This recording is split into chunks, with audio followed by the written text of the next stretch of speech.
Becoming the teacher I had always admired. Today is observation day. It's not my first time, but I still feel nervous every time. But it's okay. I have a necklace that supports me through tough times. It's a necklace with a design of stars.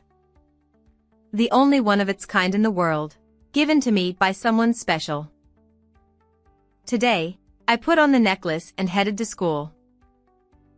When I arrive at school, the students start coming in. One of them catches my eye, winks at me, and then looks surprised when noticing my necklace. With that expression lingering in my heart, the class begins. Thanks to the necklace, the class receives positive feedback not only from the students but also from their parents, which makes me feel relieved. I'm glad that all the effort I put into today's lesson was worth it. Feeling content, my voice grows louder as I see the students off. As the class ends, someone suddenly speaks to me. This is matching, isn't it? Huh? Surprised, I looked at her necklace. There, I see the same star necklace as mine. Goodbye, Miss Hannah. Goodbye. Be careful on your way home. I watched the students energetically running off with backpacks that seemed to be more than half their size. I see this scene 5 days a week, yet it never fails to dazzle me so much that I can't help but squint. A few years ago, I achieved my long-held goal of becoming a teacher. Every day is a new experience for a novice teacher. I handle my homeroom class and, even after several years, I'm constantly busy with things I still don't fully understand. However, what brings me the greatest joy is being able to connect with each student individually. As the day of the class observation approaches in a few days, I find myself lost in thought. It's not my first observation day, but I still feel nervous each time and can't calm my anxious feelings since morning. Standing in front of the students' parents, I decided to wear a slightly more formal suit that day. If I wanted to match the necklace, maybe a lighter shade would have been better. I mutter to myself as I spin around in front of the mirror. I have one precious treasure. It's a star necklace. When I wear this necklace during times of unrest, it helps dispel my anxiety. With this necklace on, I'm sure everything will be fine. It's remarkable how far I've come, despite being an ordinary and unremarkable person. As I gaze at myself in the mirror, dressed in the formal suit with the necklace, memories of past events come flooding back to me. I was raised in an orphanage. I have no memories of my parents and don't even remember their faces. Among the other children, I lived within the orphanage. Some would occasionally go on overnight stays somewhere. I didn't know if they were with their parents or relatives, but some of them would receive presents on their birthdays or at Christmas. At the time, it seemed like nothing special, but looking back now, I think I felt a mix of envy and a little loneliness. I didn't have anywhere to stay overnight or anyone to send me anything. I had nothing special to boast about or be good at. I didn't have anything to be a source of emotional support for me. I felt like I had nothing, no one, so I closed my heart off and always spent my time alone, away from everyone else. My expression must have been dark, making it difficult for others to approach me. However, there was one girl who always reached out to me. Her name was Aiden, an energetic girl who looked great with her short haircut. I heard that Aiden, like me, had no parents or relatives, but unlike me, she was always surrounded by friends and was bright and kind. Hannah, let's play together. Aiden would always call out to me whenever she saw me alone, and she reassured me. It's okay, don't worry. Even though Aiden spoke to me, I couldn't respond well. Despite our similar circumstances, I couldn't bring myself to be as open and outgoing as she was.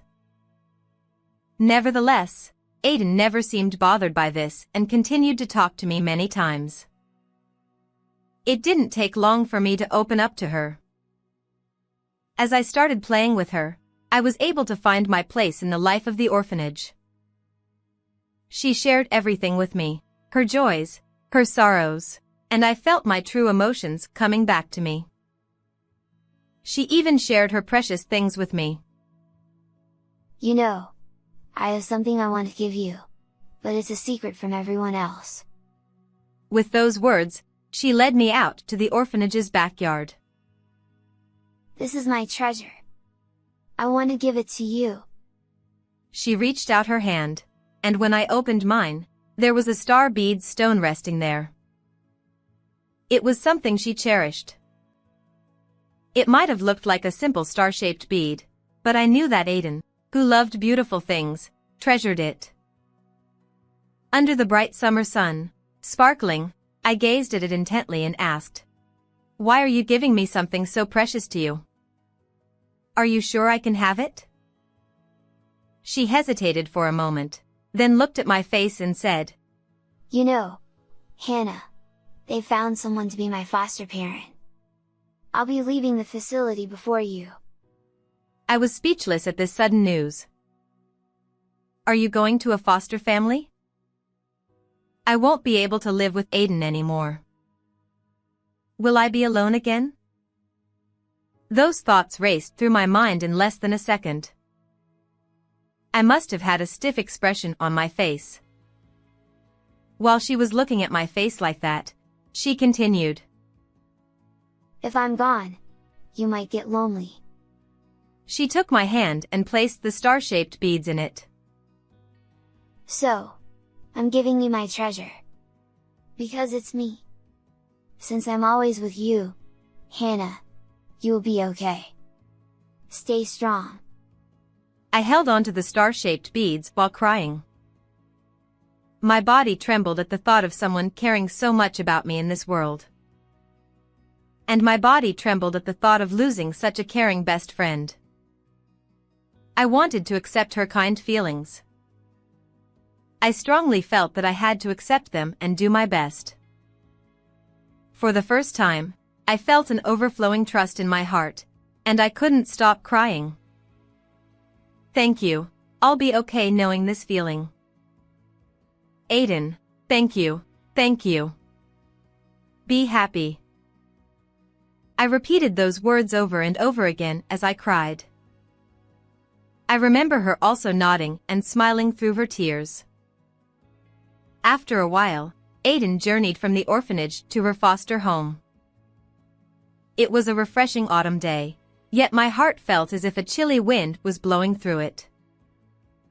The days without Aiden became lonely. But I had the star-shaped beads. She was always with me through these beads, allowing me to maintain some semblance of normalcy in my life. There were many things I looked forward to, one of which was the events held occasionally at the orphanage. These were community-driven events like table tennis classes and cooking workshops. The first event after her departure was a jewelry-making class. Each time, a volunteer teacher would come to the class. The women who came to the jewelry class were very kind, and I affectionately called one of them Mrs. Emma and admired her greatly. Sensei Emma, a skilled housewife who made jewelry as a hobby, was a wonderful teacher, although I understand that now as an adult. At the time, she seemed like an impressive teacher to me. I made a bold request to Mrs. Emma. I wanted to turn the star-shaped beads, my precious treasure from Aidini, into a necklace. I wanted to wear this memorable star-shaped bead, filled with her heartfelt wishes for my well-being, to lift my spirits whenever I wore it. I earnestly conveyed these feelings to Mrs. Emma while showing her the star-shaped ornament. She listened attentively to my story and thought for a while. Hannah, first of all, these star-shaped beads are quite intricate, aren't they? Normally, turning them into jewelry would be challenging. Does that mean it's impossible? Feeling sad, tears welled up in my eyes. She gently smiled and shook her head. No, there's a way. She took the star-shaped beads from my hand and gently placed them on her palm. These star-shaped ornaments hold precious memories for you. I want to help make your wish to always carry these memories with you come true. It will be a bit challenging, but do you think you can handle it? Overjoyed by her words, I jumped up. Please teach me. I'll do my best. First, thread the star-shaped beads onto the chain. In this way, Mrs. Emma taught me an advanced processing method that isn't commonly done, especially for someone as young as I was. It required patience and meticulous work over time. After hearing the explanation and expressing my determination to proceed, she nodded in agreement. Well then, Hannah, let's work hard together. She listened attentively as I earnestly explained what I wanted to achieve. She guided me through what was necessary and how to attach the slide holes, making me think through each step and ensuring I understood. As I desperately worked on making the handmade necklace, I began to feel the joy of being taught and the pleasure of learning. She taught me with a serious expression, never showing a hint of annoyance. After a long time, the necklace was completed. The stars on the necklace seemed to shine happily. Hannah, you did a great job to the end. I'm sure your friend will be delighted too. Seeing my completed necklace, she was as delighted as if it were her accomplishment. It was the first time I had met an adult like that. I wanted to become an adult like her. I wanted to become an adult who could be approached by children in this way. I wanted to become a teacher who could teach children like Mrs. Emma. This experience led me to aspire to become a teacher. Today is Observation Day. I am wearing that necklace close to my heart again today. This necklace has been with me on many important occasions throughout my life. Using this handmade necklace filled with memories as my emotional support, I have persevered until today. The handmade necklace has gradually aged and even come close to breaking at times. However, each time, I reinforced it, repaired it, made slight adjustments, and continued using it up to this day. The methods of reinforcement and repair were not my ideas. They were taught to me by Mrs. Emma. When she taught me how to make the necklace, she didn't just teach me how to craft accessories. She also taught me maintenance and repair methods that I would need in the future. She prepared me with the means to overcome difficulties on my own if they were to arise in the future. Mrs. Emma's guidance, where she imagines and involves herself in her students' lives far beyond, is the ideal of an educator in my opinion. As a teacher, I vowed to never forget this ideal. Observation Day in the classroom carries a different kind of tension. During my first observation day as a teacher, I was so nervous that I couldn't even look at the parents of the students. Now, I can calmly survey the surroundings and recognize many familiar faces. I wonder if I'm starting to get used to this. No, maybe it's also thanks to Aiden's necklace, I thought to myself as I looked around the classroom. As I surveyed the room, I noticed a person among the adults standing at the back whom I had never seen before. Could that be Josh's grandmother? John is a lively boy in the class I teach who talks to me every day.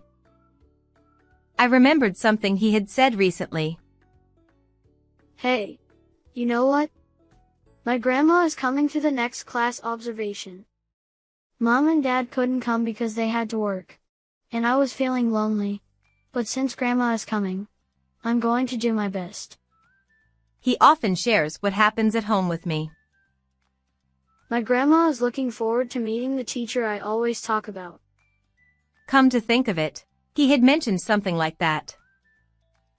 I wonder how he talks about me at home. Oh, really? Then let's work hard in math so you can shine, I replied, and he made a displeased face. But then he quickly straightened his expression and said determinedly, I want to show Grandma my good side. After that, he tackled his weak subject of math diligently, studying hard with his textbook. As I was recalling this, our eyes met, mine at the front of the classroom and John's grandmother's in the back. He smiled kindly and winked at me. Then, her gaze shifted to my necklace, and she appeared slightly surprised. I was curious about her expression, but it was observation day and I couldn't engage in conversation, so I just returned her smile and continued. Goodbye, teacher. See you tomorrow. Today being observation day, school ended with this. Students and parents exchanged greetings as they left the classroom. Thanks to the necklace, I felt relieved that the class received positive feedback from both students and parents. I was glad that the effort I put into today's lesson paid off. Feeling content, my voice grew unintentionally louder as I saw the last student off and stepped into the hallway. There, I noticed John's grandmother standing alone in the hallway. It seemed she had been waiting for me to come out. I believe you're John's grandmother. Thank you for coming today. I approached her and spoke. Miss Hannah, thank you for always taking care of John. She smiled as she looked at my necklace. Our necklaces match, don't they? Huh? During the observation, I had been too nervous to look closely at her, so I was surprised and took another look at the brooch on her chest. There was a handmade necklace. It's unusual to see star-shaped beads made into a necklace. I was impressed because I had never seen a handmade necklace with star-shaped beads other than mine, and I stared at it closely. It was carefully crafted to secure the stars in place. It seemed to have the same construction as my necklace, but hers was undoubtedly several steps above mine in skill and was a wonderful piece of work. What happened to this necklace? It's the first time I've seen a star necklace other than mine, John's grandmother said, gazing at the necklace.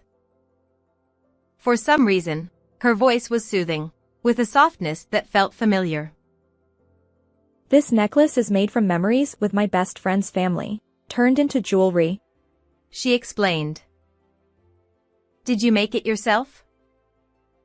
I couldn't hide my surprise upon hearing that she had crafted it. May I share the story of my best friend with you? She had a close friend whom she trusted deeply. Her friend had always wanted children but couldn't conceive due to health reasons. Refusing to give up, they finally adopted a child from an orphanage. The adoptive family and the child developed a wonderful relationship and became a truly happy family, just like their own. However, tragically, they were all killed in a large fire. When she rushed to her friend's home, everything had already burnt down, leaving nothing behind. She searched through the ashes hoping to find something left by her friend's family and discovered only the charred stars. She brought them back and turned them into this necklace. As I listened to her story, my heart raced, and my legs began to tremble. The quiet tale she shared with me left me deeply shaken. A handmade necklace with stars. Yes. The girl my friend raised as an adoptive parent loved making handmade accessories. She showed me some of her creations. She replied.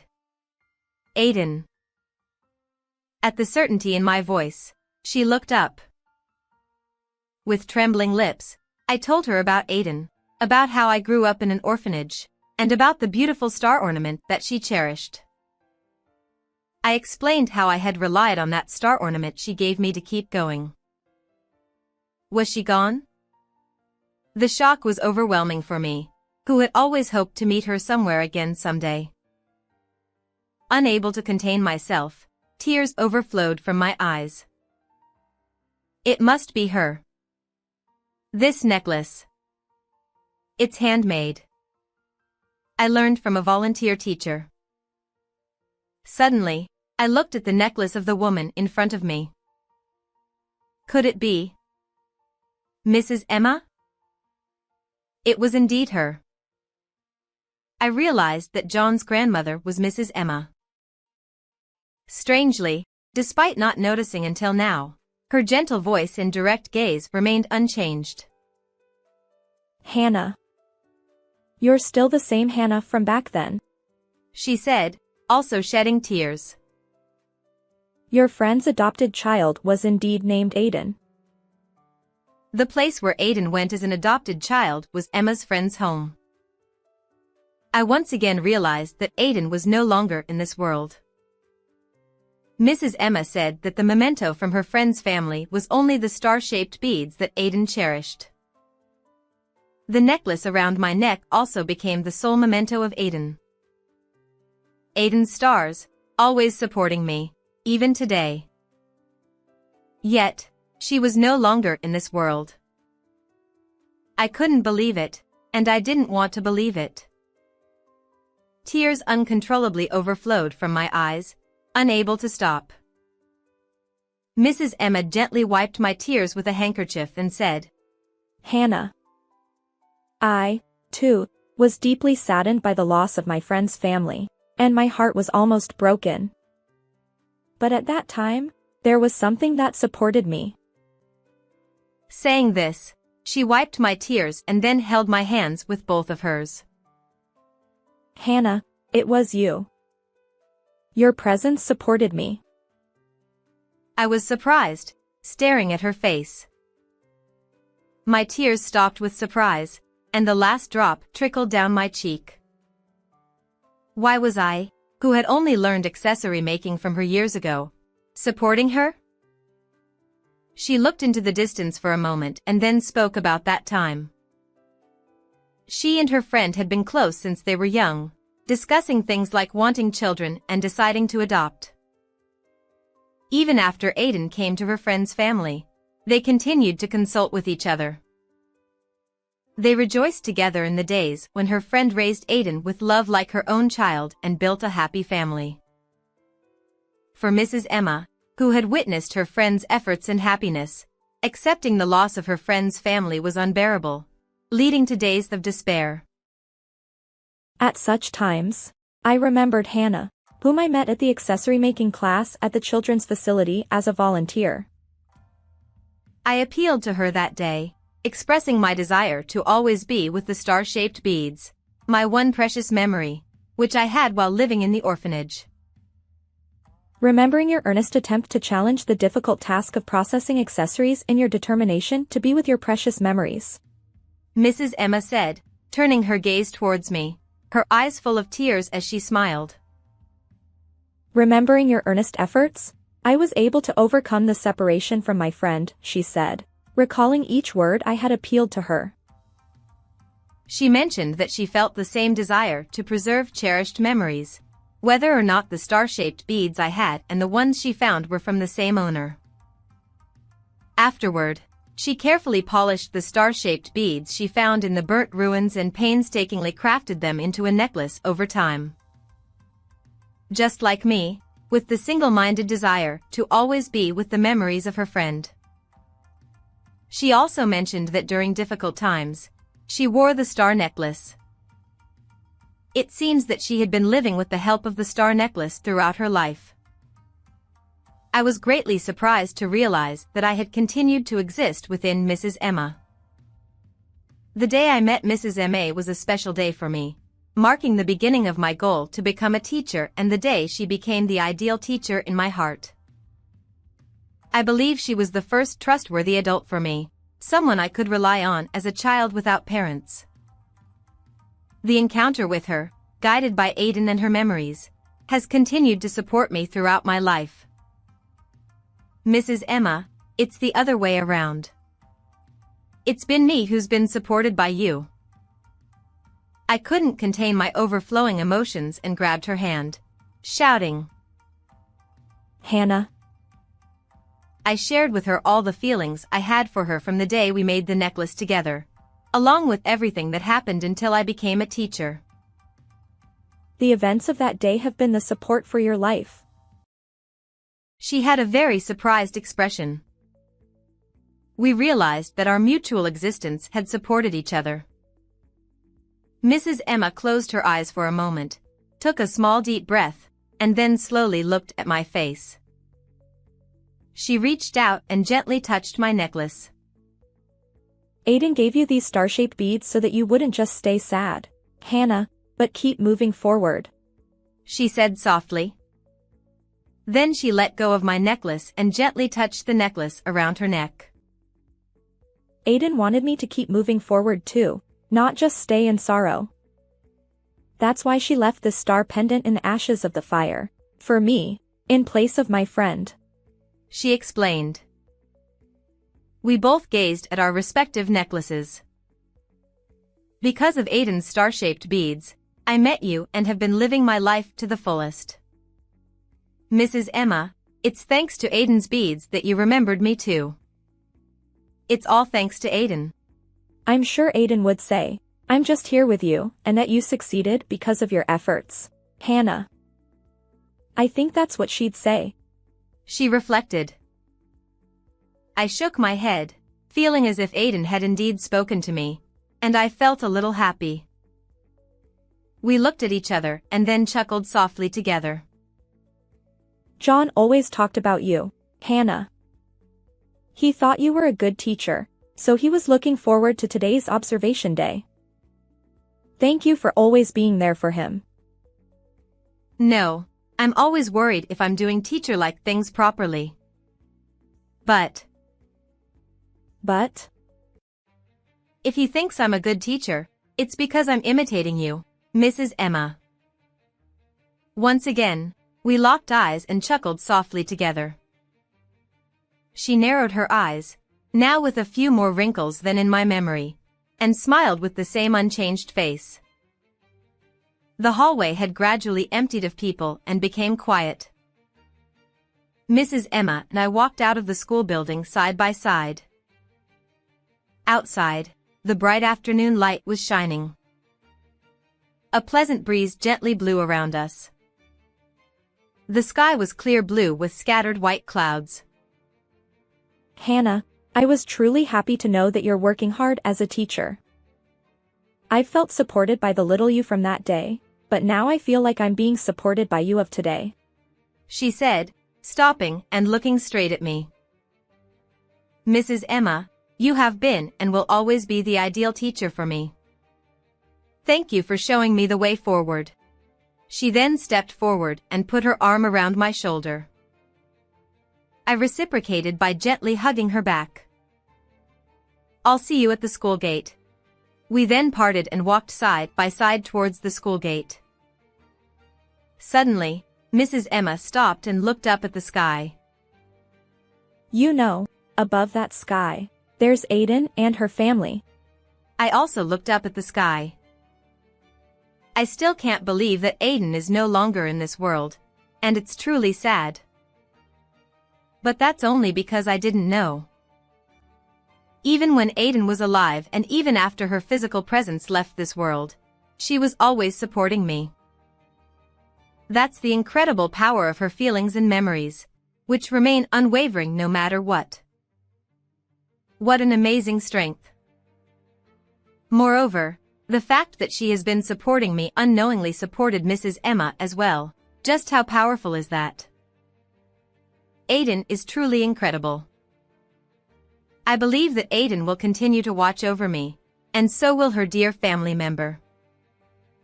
I wonder if Aiden is watching us now, seeing us getting along and smiling. I feel like she's saying, don't be lonely. When thinking of the deceased, it's said that flowers rain down in the afterlife.